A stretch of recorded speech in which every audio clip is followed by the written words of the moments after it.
Be honest with me. How many times have you said to yourself, I suck at English? Or maybe, I speak English, but it's not very good. Here's a hard truth. That kind of self-talk doesn't just reflect your English level, it creates it. It becomes a self-fulfilling prophecy. And today, we're going to break that cycle. Welcome to From Stress to Success, 4 science-backed habits for better English. I'm Zardus from Bizz English. Most English learners I work with think success comes from grammar drills, bigger vocabulary lists, or expensive apps. But the real difference often comes from the habits that shape your brain, your focus, and your confidence. In this video, I've combined 4 psychologically based habits into one journey. Affirmations to turn your inner critic into your inner coach. Meditation to cut stress and sharpen focus. Journaling to train your brain to think in English. And gratitude to build motivation and confidence. I've also bundled all 4 workbooks into a complete download, packed with transcripts, vocabulary, idioms, journal prompts, and exercises. Just click the link in the description to grab your copy. So let's start with the first habit, because if you wouldn't talk to your best friend the way you talk to yourself, it's time to flip the script. Do affirmations actually work? Or are they just lies we tell ourselves? Maybe even an example of self-induced toxic positivity, like tricking yourself into feeling better without solving real problems. If you've had these doubts, you're not alone. Here's the truth. Affirmations don't have to feel fake, forced, or cringy. They can be practical, powerful, and backed by science. And when done right, they're one of the simplest tools to help you break your language blocks, improve your English, and unlock real confidence. Stick with me, and I'll show you how affirmations work in your brain, how to craft powerful ones that feel authentic, and 10 specific ways they can transform your language learning. Part 1. Are affirmations just lies? Let's deal with the doubts. It's easy to think affirmations are fake. Saying something like, I'm fluent in English, when you're struggling to form sentences feels uncomfortable at best, like you're lying to yourself. And that disconnect can make affirmations feel useless and even annoying. But let me explain what affirmations really are. They're not about pretending to be something you're not. They're about reshaping thought patterns that hold you back and creating new beliefs that help you succeed. Here's an example. If you keep telling yourself, I'll never be good at English, your brain believes that. It makes you feel less confident, so you avoid speaking, and without speaking, you never improve. It's a vicious cycle. But affirmations like, every day I'm improving my English, shift that inner dialogue. They're like a mental coach helping you focus on what you can do and encouraging you to take action. Part 2. The science. How affirmations work in your brain. Now, let me geek out with you for a second. Affirmations work because of neuroplasticity. This is your brain's ability to rewire itself. Repeated positive statements strengthen neural pathways for focus, confidence, and resilience. When you affirm something repeatedly, like saying, I boldly share my ideas in English, your brain begins associating that thought with identity. Over time, this makes you more likely to take action, like speaking up in a presentation or at work, that reinforces the belief. The key is combining affirmations with real effort. Think of them as mental seeds that help you grow confidence and growth so they bloom. Part 3, building your own affirmations. Now, let's build affirmations that feel authentic and actually work for you. Here's a simple step-by-step process to follow. Step 1, decide what you want to strengthen or shift. Ask yourself, what part of my learning journey feels challenging? Do you need more confidence, motivation, or focus? Write down your answer. For example, I want to stop doubting myself in conversations. Step 2, state it in the present tense. Affirm as though it's happening right now, using phrases like I am, I trust, I choose, or I have. This makes it feel more immediate and actionable. An example, instead of I want to feel calm when I speak, say I am calm and grounded in conversations. Step 3, make it positive. Make sure you focus on what you do want, not what you're trying to avoid. Remove words like don't, cannot, or stop. Affirmations should highlight solutions, not problems. Instead of, I don't feel anxious in a conversation, say, I speak with ease and confidence. Step 4, keep it short and clear. Think of it as a headline at the top of a newspaper article. Your affirmation should be memorable and quick to repeat. For example, I am learning to stay confident in every situation when I'm nervous is too long. It's better to say, I speak up with courage. Step 5, add emotion or power words. Words like boldly, joyfully, freely, or easily can make affirmations feel alive. An example, I boldly share my ideas in English. Step 6, test it. Does it feel believable, or are you stretching? If an affirmation feels too fake, tone it down. Affirmations should stretch you a little, but they shouldn't make your eyes roll. Instead of, I love public speaking, try, I'm learning to enjoy sharing my ideas with others. Now that we've crafted affirmations that feel real, let's explore the specific ways they can improve your English. Number 1, boosting confidence in speaking. As an affirmation, I am capable of speaking English with clarity and confidence. When you tell yourself this, you train your brain to believe in your ability to use English, even during tough conversations. Number 2, encouraging persistence. The affirmation, every day my English is getting better.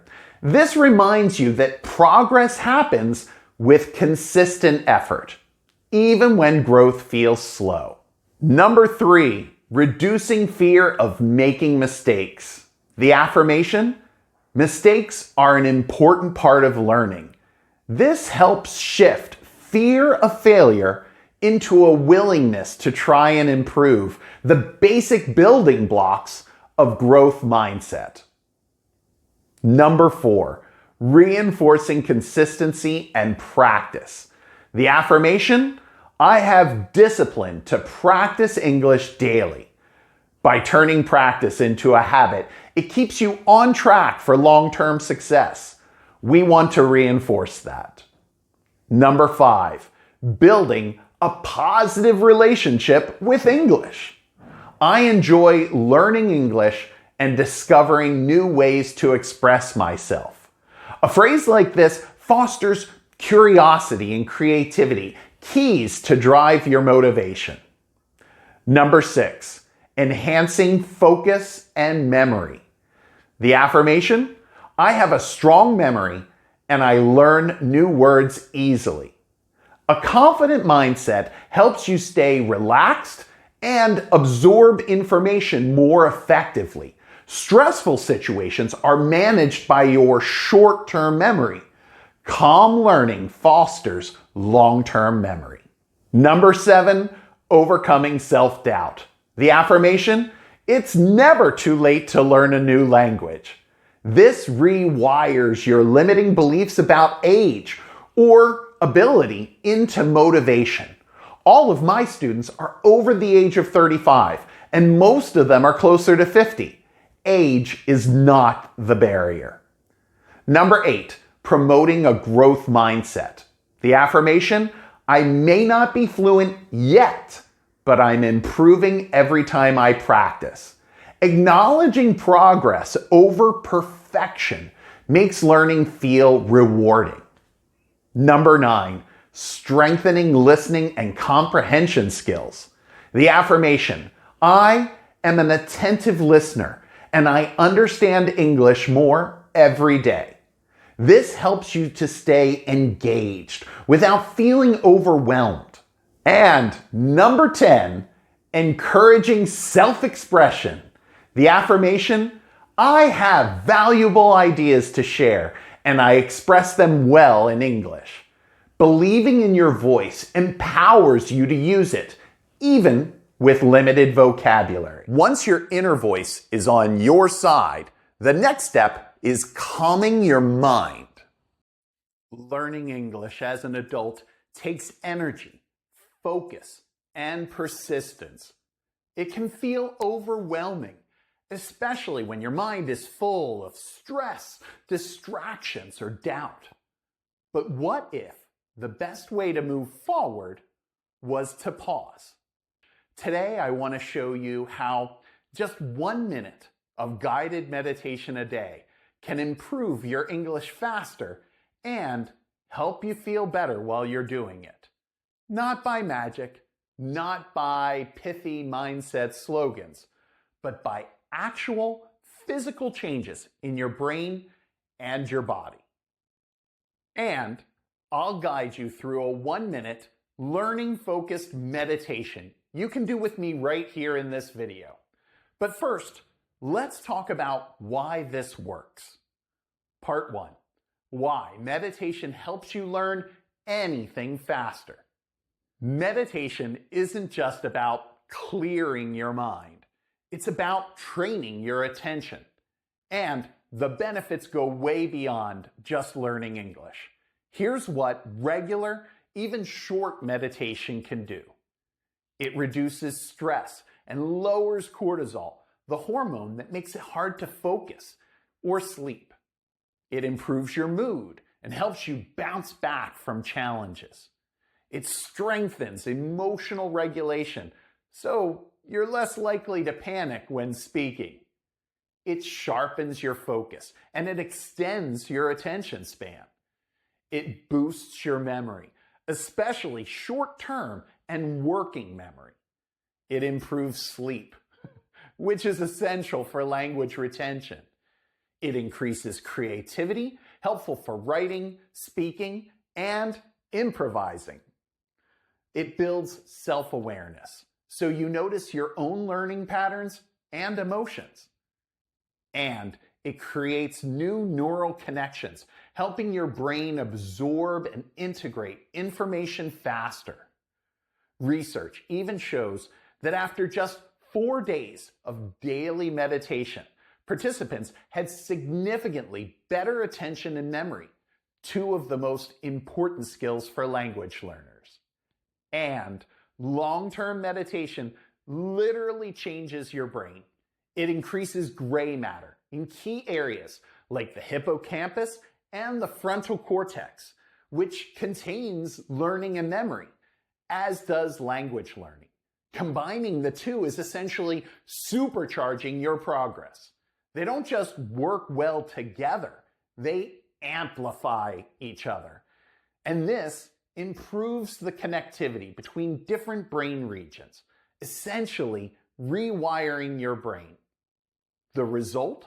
You think more clearly, you react more calmly, and you retain what you learn. and you show up for your English classes in the right state of mind. Part 2. My very skeptical journey with meditation. I'll be honest, meditation used to drive me crazy. I tried it, I hated it. I'd sit in a room full of people trying to breathe while secretly looking around thinking, faker, poser, idiot.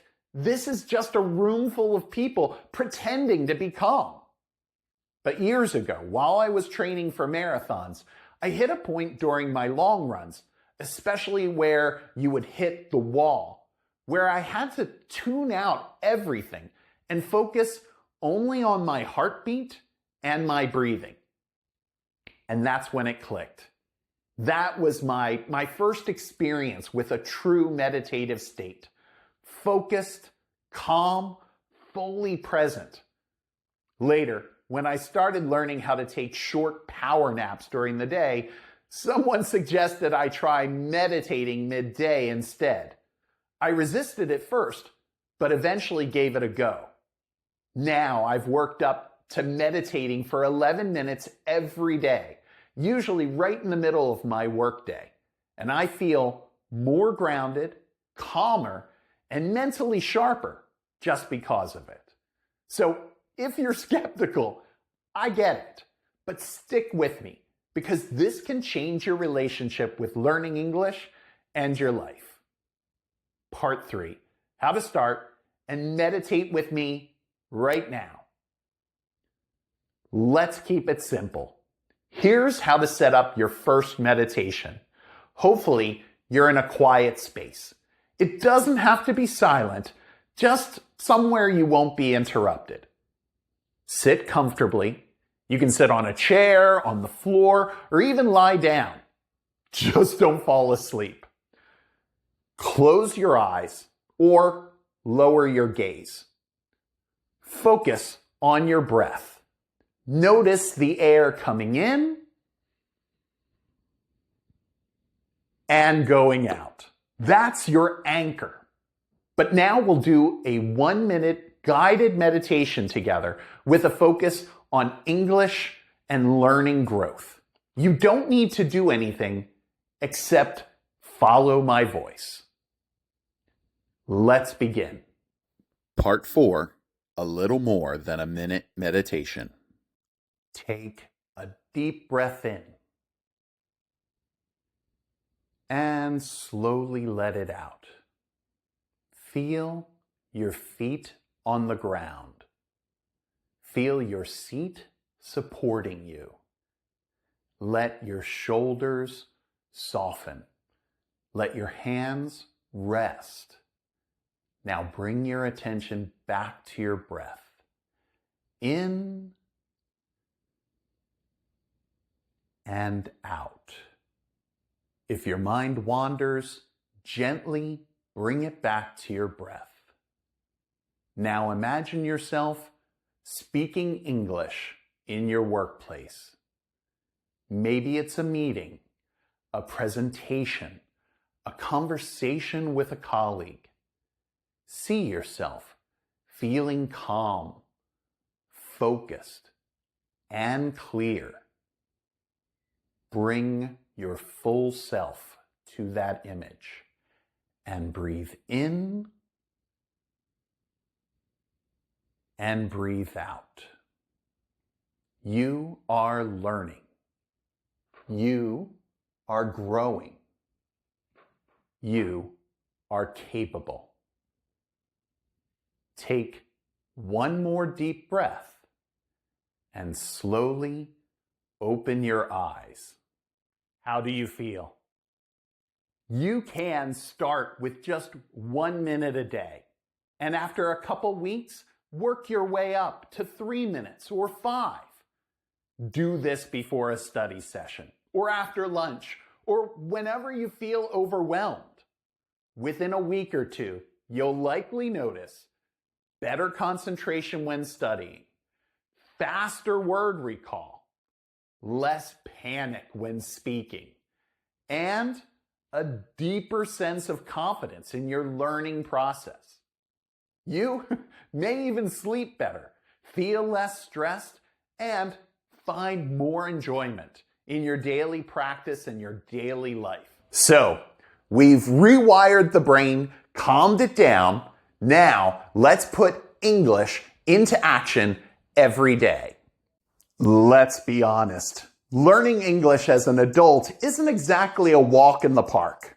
Between your work, your family, and that tiny voice in your head whispering, "Don't mess up," every time someone speaks English to you, it's easy to feel stuck. Where does your time go? But what if there was one tiny habit that could make a big difference? It won't cost you anything. You don't need perfect grammar. And it only takes a couple minutes a day. It's called journaling.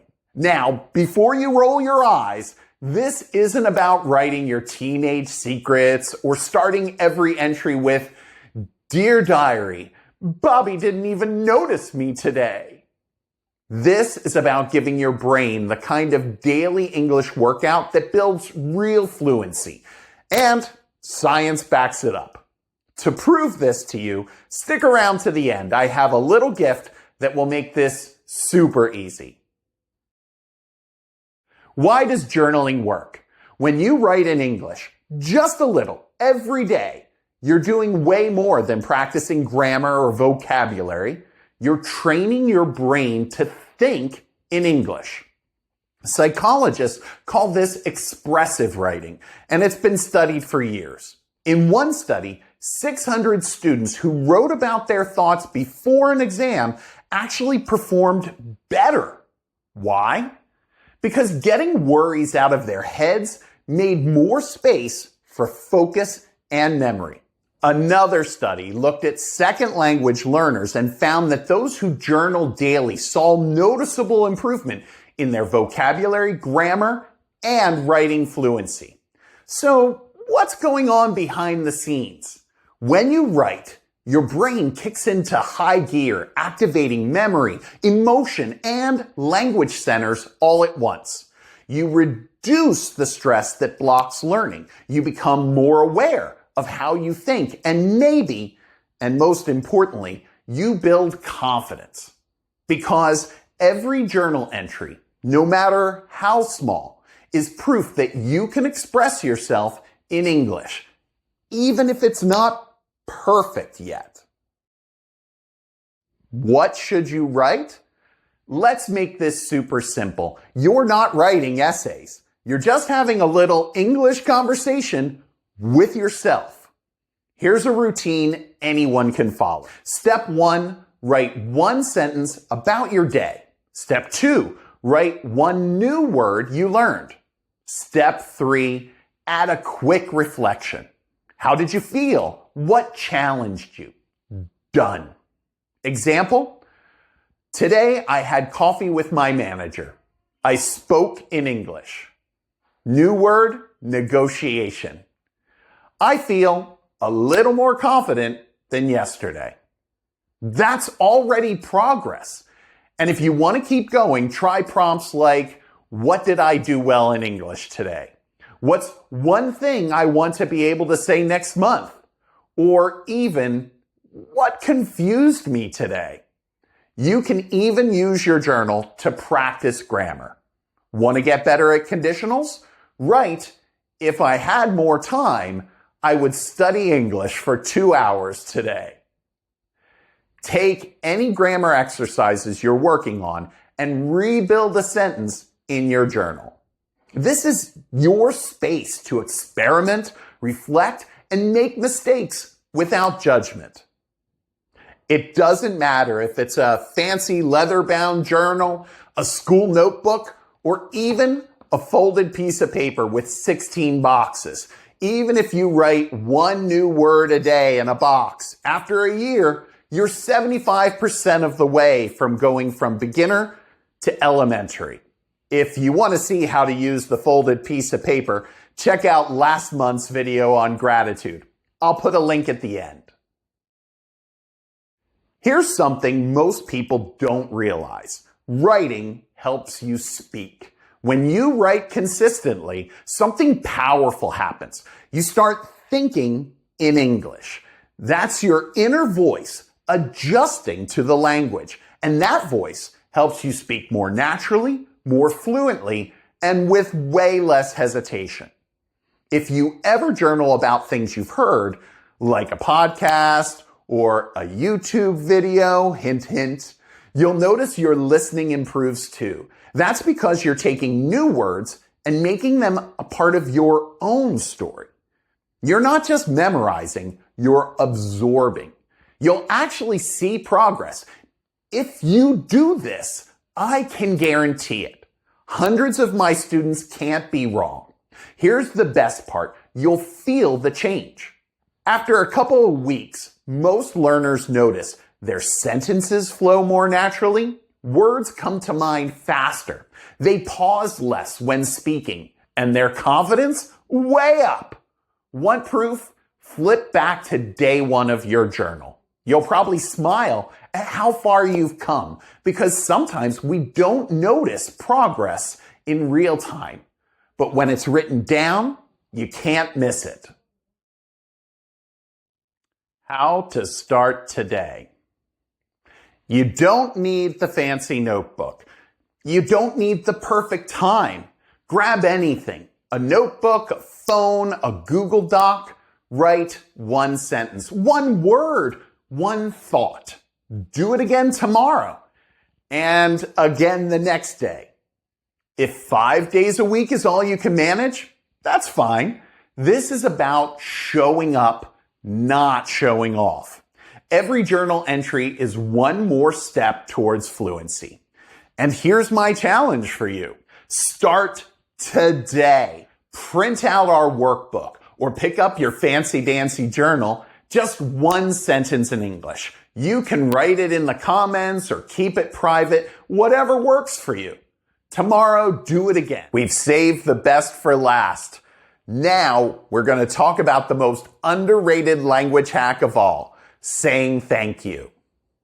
Learning English can feel like a constant test of your grammar, your confidence, and your patience. But what if I told you the secret to learning faster was saying thank you?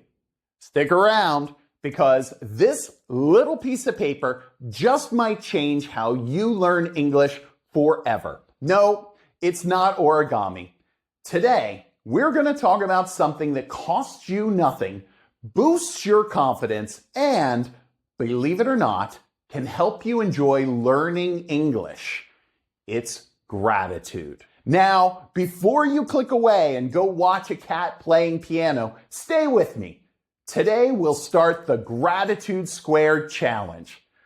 I know, it's shaped like a rectangle, not a square, but the impact is exponential.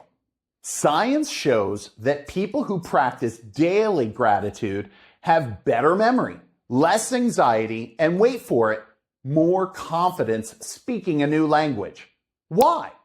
Because your brain loves the good vibes. Here's the deal. Learning English as an adult, especially for business, can feel like you're juggling flaming grammar books and riding a unicycle uphill, blindfolded. And often, we focus so much on what we don't know. I keep forgetting vocabulary. My pronunciation is terrible. Why does English even have phrasal verbs? Enter gratitude. Gratitude isn't just something your mom told you to show more of. It's actually a proven brain booster. When you practice gratitude, your brain releases dopamine and serotonin, two chemicals that make you feel more focused, more relaxed, and more optimistic. And guess what? That's exactly the brain state you want to be in when you're learning a new language. Firstly, gratitude supercharges your motivation. Gratitude helps you notice your wins. That time you ordered coffee in English and they understood you? Win! That meeting where you said literally anything and didn't pass out? Another win. When you focus on those wins, Instead of your mistakes, your motivation goes up. And suddenly, learning doesn't feel like a punishment. Plus, it helps cut down on that annoying little monster called perfection. You know the one. The voice that says, "Don't speak unless it's perfect." Gratitude tells that voice to take a seat. And if you mess up, gratitude helps you bounce back. You're like, okay, I forgot the word for stapler, but I tried, and I'm still alive. Go me. Number 2, gratitude calms the panic button. Let's be real. Speaking a second language is stressful.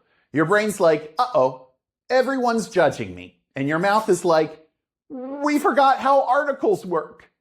But gratitude lowers anxiety. It helps your brain focus on the good stuff. And that creates a calmer, more confident you. And when you're calm, you take more risks. You try that new phrase. You jump into a conversation. You stop overthinking your accent and just speak, which is the whole point, right? Number 3, gratitude equals brain boost. Now here's where things get nerdy. Gratitude actually improves focus. When you're in a positive state of mind, your brain stops jumping around like a squirrel on caffeine. You also remember stuff better. That vocabulary list you thought disappeared into the void, gratitude helps it stick. And you think more creatively. Like when you forget the word for printer, you say the paper spitting machine. And somehow people get it. That's flexible thinking. That's gratitude magic. Number 4, gratitude builds connection and real communication. Sharing gratitude in a group is like emotional duct tape. It builds trust. It makes the group feel more like a team and less like a bunch of strangers, silently judging each other's grammar. Even better, expressing gratitude is a perfect low-stress way to practice real English. You can say things like, "Thanks for helping me find that word. I really appreciate your feedback. Your presentation was awesome." Boom. Real life English. Real emotions. Zero stress. Okay, maybe a little stress. Let's keep it simple. All you need is a piece of paper. Now fold it in half, and again, and one more time. Voila! Now you have 8 sections on each side, perfect for a 14-day challenge, and some notes. Each day, write one word or one short sentence in English about something you're grateful for. For example, coffee, sunshine, no grammar quiz today. Start with just a word. Then when you're ready, build a sentence using classic gratitude phrases. I am grateful for, I appreciate, I am thankful for. And after those first 14 days, try writing a full paragraph in a separate journal. 1 paragraph a day. That's it. It doesn't have to be Shakespeare. Just honest. Now, let's bring it to real life. Practice gratitude in English in small ways. Send a thank you card. Yes, actual paper, it still exists. Write a LinkedIn recommendation for someone who helped you. Leave a kind comment on someone's post. Or just say, I really appreciate your help today to a coworker. When you say thank you, you don't just sound polite, you sound fluent in kindness. Now, as a quick side note, I was raised Catholic, and when I was taught to pray, the prayers were mostly about being thankful, not for asking for things, but for giving thanks. Thank you for this food. Thank you for the roof over our heads. Thank you, Mom and Dad. Even though I don't pray nowadays, that habit of daily gratitude stuck with me.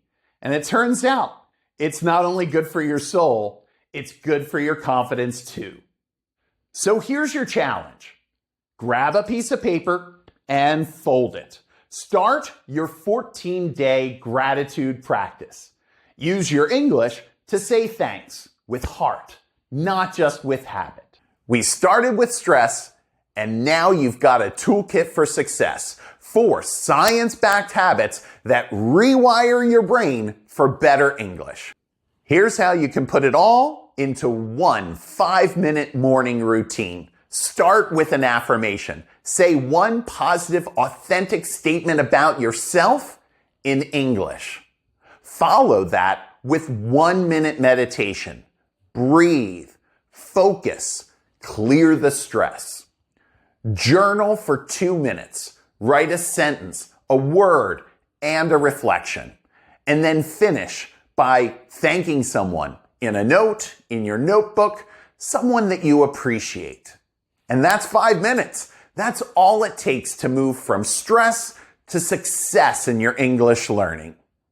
And if you want to go deeper, I've compiled all the workbooks from these 4 habits into one complete guide. Inside, you'll find everything you need to turn these hacks into daily habits. Just click the link in the description. Remember, learning English isn't just about words. It's about mindset. Change the way you train your brain and fluency will follow. Thanks for watching. And until next time, have a successful week.